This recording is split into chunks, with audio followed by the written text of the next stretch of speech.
Bienvenidos a un espacio de reflexión y meditación. Es la palabra de Dios. Nada mejor que disfrutando Con un cafecito con Dios. Bueno, queremos darle la bienvenida a nuestro programa y agradecerle por acompañarnos. También le pedimos que por favor se presente para los que no lo conocen.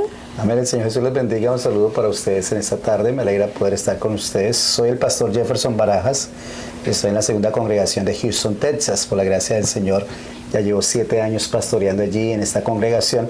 También estuvimos en Colorado. Tuve 3 años pastoreando en Colorado. Ya por la gracia del Señor llevamos 10 años de ministerio. Wow, 10 años. Fascinante. Yo creo que es una tremenda bendición uno poder escuchar a un pastor con ya una trayectoria de 10 años. Gaby, hermana Gaby, cuéntanos algo más. Bueno, a mí como joven me encantan estos capítulos porque me encanta aprender de todas estas experiencias que viven los pastores. De verdad, tienen mucha sabiduría que Dios les regala. Entonces, el hermano John le va a hacer una pregunta a nuestro pastor Jefferson. Claro que sí, este programa es de sorpresas y de muchas preguntas. Y qué más que poder hacer una pregunta en vivo. Así que, pastor, tenemos una pregunta para empezar. Así que se la vamos a hacer suavecito y con cariño. Amén. Para que no se me ponga nervioso.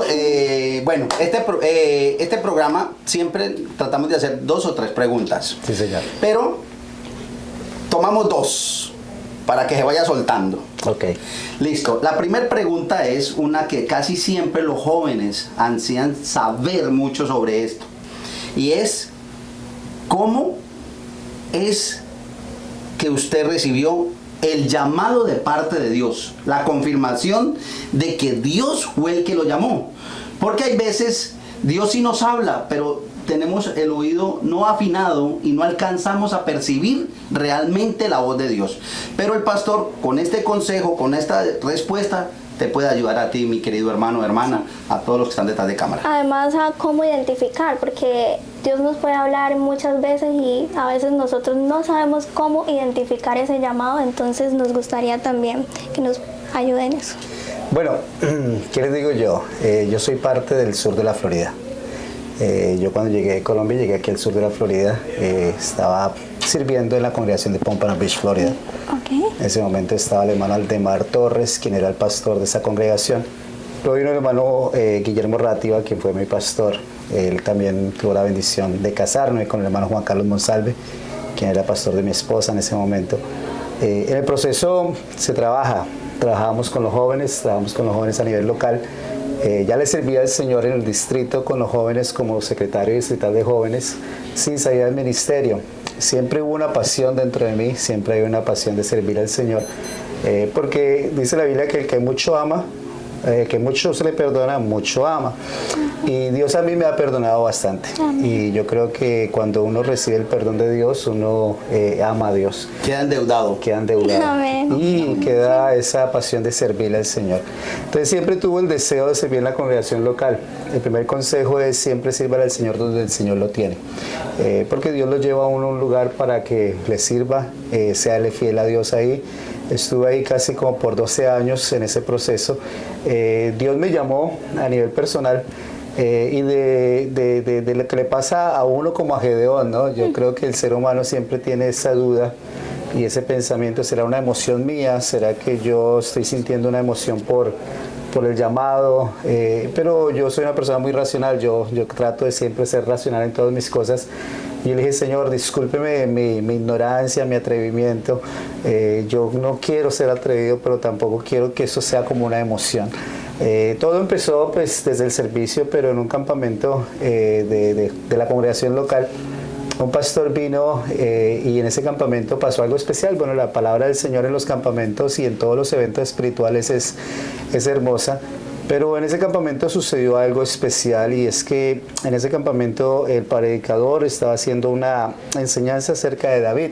Me acuerdo tanto que estaba haciendo una enseñanza acerca de David, el cual pues cómo fue coronado, cómo fue ungido para ser rey.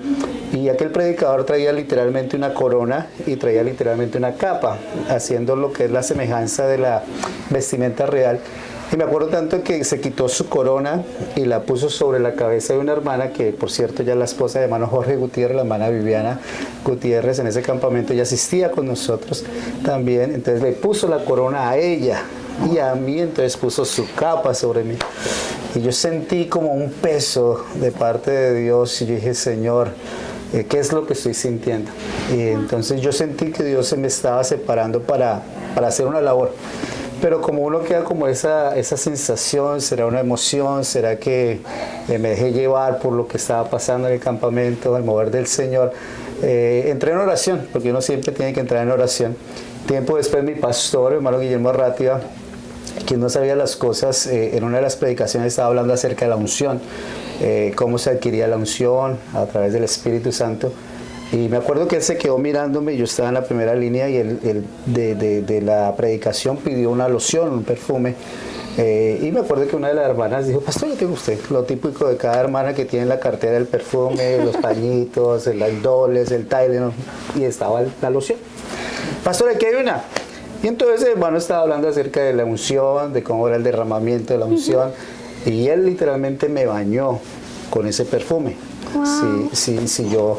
Sin yo saberlo y sin él saberlo, él literalmente abrió la loción y la vació sobre mí y yo estaba sentado allí en la congregación y cuando él ya empieza a derramar ese perfume sobre mí, yo empiezo a decir, Señor, eso es tuyo.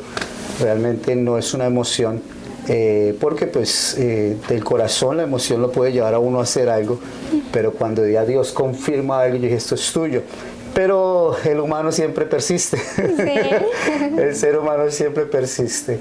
Entonces me acuerdo tanto que, y en eso, y creo que el hermano es ahora pastor en Por San Luis, el hermano Aldemar Novoa, vino a la congregación también, él estaba en Colombia pastoreando, y yo ya sentía, yo ya dije una confirmación, pero yo quiero que mi pastor sienta lo mismo que yo siento.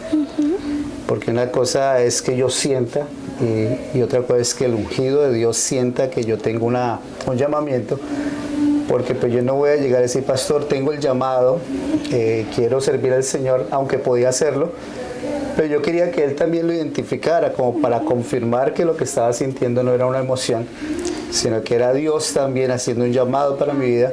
Y sí lo habíamos hablado con mi esposa a nivel interno, lo habíamos tenido conversaciones, pero nunca lo habíamos expresado, nunca le había dicho al pastor, hey pastor, quiero hablar contigo, aunque él era un buen amigo mío, un buen pastor, nunca lo dije. Y el hermano Aldemar Novoa vino y predicó esa vez y también hizo un llamado al altar donde en ese llamado al altar el Señor llamó no solamente a mi persona sino a otras parejas a servir al Señor, que por cierto están sirviendo al Señor el día de hoy. Y luego entonces el pastor se acerca a mí y me dice, tú tienes un llamado a Dios. Gloria a Dios. Wow. Cuando él dice eso, yo quedo, mire, como que eso es mío. Pero sigue el humano. Yo le decía que era largo y tendido. No, pastor, usted continúe porque con permiso. Venga. Pero vea, esta es literal. El cafecito con Dios es literal. Así que vamos a tomar, pastor, dése otro sorbito. Ay, aquí estoy. Que tienen todo nervioso. Bueno, entonces ya llegó el momento de tomar una decisión. Y entonces, como los jóvenes en el distrito, en ese momento está el hermano Ricardo Díaz, quien fue pastor de esa congregación. Claro que sí, lo conocemos. Y desde aquí, de este programa, un fuerte abrazo. Dios lo bendiga, varón de Dios. Amén. Para nosotros es una tremenda bendición. Él está en Las Vegas, Nevada. Las Vegas, invitarlo Nevada. también. Sí, él era el líder distrital de jóvenes y yo era el secretario. Y él como líder tuvo una visión de tener un campamento de parejas prospectos al ministerio, pero que era administrado por los jóvenes. Claro, era una idea loca que nunca había sucedido, nunca había propuesto una idea como tal. Y yo como secretario del distrito de los jóvenes, pues yo dije, bueno, hay que apoyar a nuestro líder, el tesorero también dijo, hagámosle. Entonces hicimos ese campamento, primer campamento de parejas prospecto al ministerio. Wow. Entonces en ese campamento de primera vez que se hacía, obviamente ya nosotros teníamos el llamado, ya teníamos todo. Estábamos sirviendo al Señor, mi esposa y yo, en la registración. Entonces, uno de los invitados en ese momento era el presidente de la iglesia, el hermano Juan Carlos Monsalve, quien era el presidente de la iglesia en el momento. Se invitó al hermano Néstor Hugo Rivera, al hermano Eliseo Duarte, al hermano James Corrales. Y entonces ellos eran los predicadores de ese campamento, me acuerdo tanto. Y entonces cuando nos vio el hermano Juan Carlos, obviamente uno siempre en el trabajo, trabajando la registración del campamento, etcétera. El hermano Juan Carlos nos vio y nos vio de reojo y siguió. Después él viene y para nosotros una anécdota muy chistosa porque él viene y entonces mi esposa está ocupada y entonces como que no nos habla. Pero dicen que la tercera es la vencida. Entonces cuando llegó la tercera vez a la mesa nos encontró libres. Entonces las palabras de hermano Juan Carlos fue: ustedes van para Pueblo Colorado. Wow. Cuando el hermano Juan Carlos dice ustedes van para Sin Pueblo anestesia. Colorado. Sin anestesia. Wow. Así, de frente. Ajá. ¿Y usted qué hizo? Que yo quedé pálido, yo bien negro que soy, quedé pálido. Mi esposa dice que yo cambié de colores. Yo no sabía que existía un estado llamado Colorado, pero no sabía que había una ciudad llamada Pueblo. Pero lo chistoso es que él me dice, después hablamos, y cada vez que yo lo veía, y él literalmente yo le sacaba el cuerpo. Sí están escuchando, jóvenes, ¿no? No hagan eso. Y entonces yo lo veía que él se acercaba a mí y yo le sacaba el cuerpo y hermano, Dios le bendiga, y me iba para otro lado. Y entonces siempre yo le sacaba el cuerpo porque él me dijo, después hablamos durante el campamento, después hablamos. Eso fueron las palabras de él. Pero yo estaba temblando y yo claro, ¿y qué voy a hacer? Y entonces cada vez que él se acercaba, que yo veía que él se estaba acercando, yo le sacaba el cuerpo y me ocupaba. Ya era el sábado en la noche porque él tenía que viajar para el domingo, estar en la congregación local. El sábado en la noche, entonces dice, bueno, qué bendición, ese campamento es muy bonito, de aquí hay una proyección muy bonita. Es más, de aquí este campamento van a salir unas parejas al ministerio. Y empieza a nombrar las parejas que de ese campamento salimos al ministerio y dice, entre ellos está el hermano Jefferson Barajas. Wow. Cuando él lo dice ya públicamente delante de los hermanos que estaban ahí, aún de nuestra congregación que habían asistido y que no sabían lo que estaba pasando, entonces yo me le acerco, entonces empieza a sonreír y dice, ahora sí. Ahora ya no. Dile, Ni no, pues, modo. Ya. Quiero decir que esto es el anillo que Dios tenía para mí para poder acceder al servicio del Señor. Pero creo que el llamado fue un proceso para mí, el llamado al servicio fue un proceso donde tal vez puse muchas señales porque temo a Dios, amo a Dios. Y una de las cosas que quiero es servir a Dios con pasión, pero no quiero que de pronto hubiera sido una emoción, sino que quería hacer realmente un llamado. Amén. Porque pues servir al Señor es una bendición, pero hay que hacerlo con responsabilidad. Amén. Entonces ese fue mi proceso, fue una historia muy bonita que todavía la tengo guardada en el corazón, pero pues ya que estamos aquí charlando un ratico me la recuerdan ustedes, pero fue un proceso muy bonito y gracias al Señor aquí vamos. Gloria a Dios. Bueno, es una Demasiado tremenda lindo. bendición uno poder escuchar este tipo de llamados que Dios hace individualmente. Sabemos que Dios trata con las personas individualmente y las va procesando y luego se van confirmando a través de las autoridades. Así que ya ustedes escucharon, jóvenes, si Dios te está llamando, no haga lo del pastor que vea, porque donde vayas el Señor te encuentra. No, Así es, esa es amén. la reacción de todos, seguramente Sí, en algún me ha momento pasado. que no sabemos cómo accionar o reaccionar en un momento de esos, pero lo bueno es que el Señor, a donde vayamos, nos persigue, Amén. Así pero es. Él no nos suelta de sus benditas manos.